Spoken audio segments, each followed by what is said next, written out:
next is a unicellular organism and multicellular organism. Next is a unicellular organism and multicellular organism. As the name of this organism it's clear, unicell organism body is made up of single cell. Unicellular organism की जो body होती है वो एक single cell से मिलकर बनी हुई होती है. एन एग्जाम्पल है bacteria and protozoa. And multi cellular, multi means many. तो इन ऑर्गेनिज्म की जो बॉडी होती है वो मैनी सेल से मिलकर बनी होती है. So the example of the plants and animals. Right. Next is the cell shape. इसमें सेल की जो शेप होती है वो बिल्कुल डिफरेंट होती है, डिफरेंट शेप्स होती हैं. यहाँ हम अमीबा ऐसे एनिमल्स की बात करें तो ये अपनी शेप को चेंज कर सकते हैं. वही प्लांट और एनिमल की जो शेप्स होती है वो फिक्स होती है, इनकी शेप चेंज नहीं होती है. स्पिंडल शेप्ड होती है, स्फेरिकल शेप्ड होती है, डिस्क शेप्स होती हैं, एलोंगेटेड शेप्स होती हैं. तो डिफरेंट शेप्स प्लांट्स की सेल की होती हैं.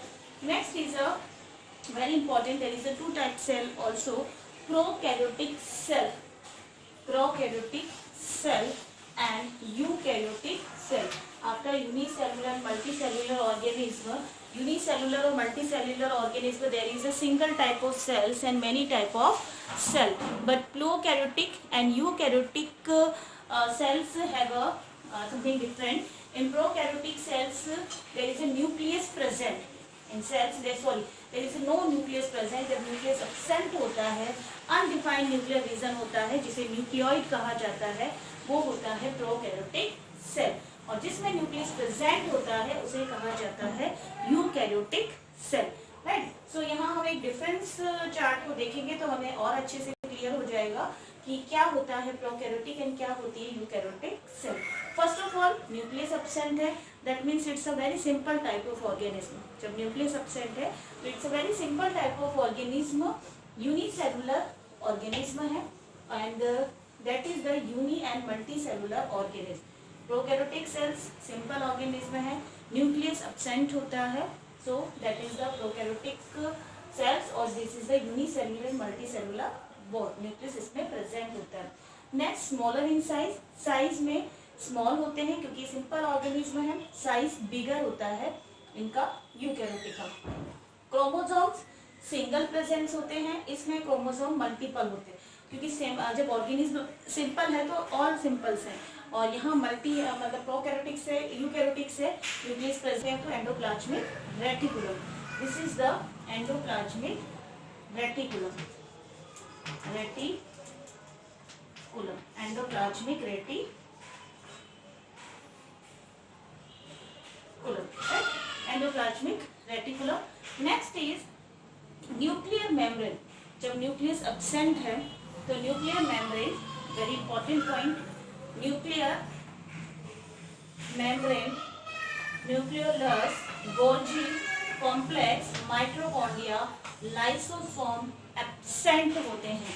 न्यूक्लियस एब्सेंट है तो न्यूक्लियर मेम्ब्रेन भी एब्सेंट होगी, न्यूक्लियोलस भी एब्सेंट होगा, गोल्जी एपरेटर जो सेल ऑर्गेनेल्स होते हैं, mitochondria, lysosome all are absent होंगे.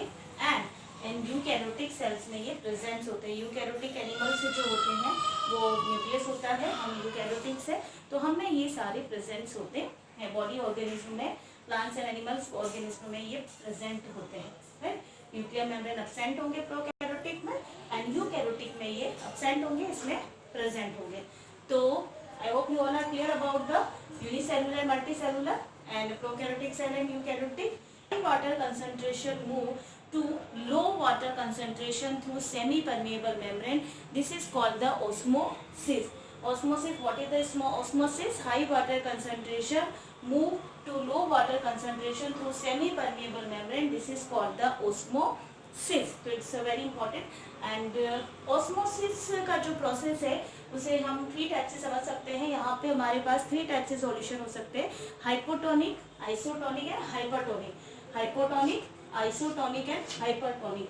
जब हम प्लांट सेल्स को, जैसे हमने रेजिन ले लिया है, हम प्लांट सेल्स को हाइपोटोनिक सॉल्यूशंस के अंदर डालते हैं जिसमें वाटर कंसंट्रेशन आउटसाइड ज़्यादा है, तो सेल हमारी हो जाती है स्वेल ऑफ. सेल हमारी क्या हो जाएगी? स्वेल ऑफ हो जाएगी, सेल फूल जाएगी. सेल हमारी हो जाएगी, फूल जाएंगी जब हमने सेल को डाला है जब वाटर कंसंट्रेशन आउटसाइड ज़्यादा है in comparison to inside. Isotonic में दोनों तरफ वाटर कंसंट्रेशन इक्वल होगी तो नो चेंज, आइसोटोनिक में कोई चेंज नहीं होगा।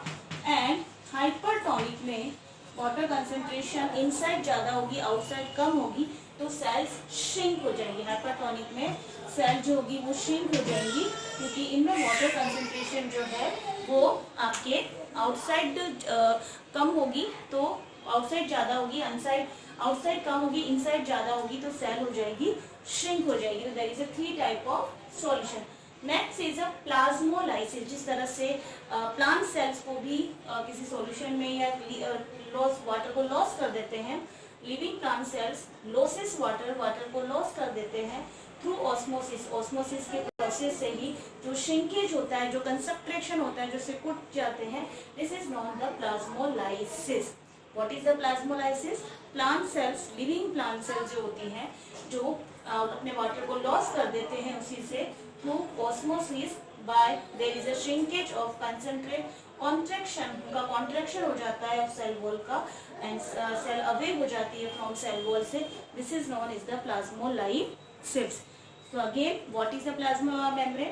Plasma membrane is cell membrane outer covering of cell wall. This is the selectively permeable membrane.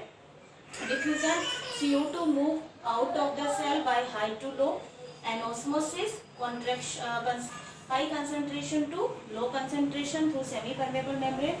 Hypotonic, isotonic, hypertonic, plasmolysis, living plant cells का water loss करना through osmosis. There is a shrinkage or contraction of cell wall and cell away to the cell wall.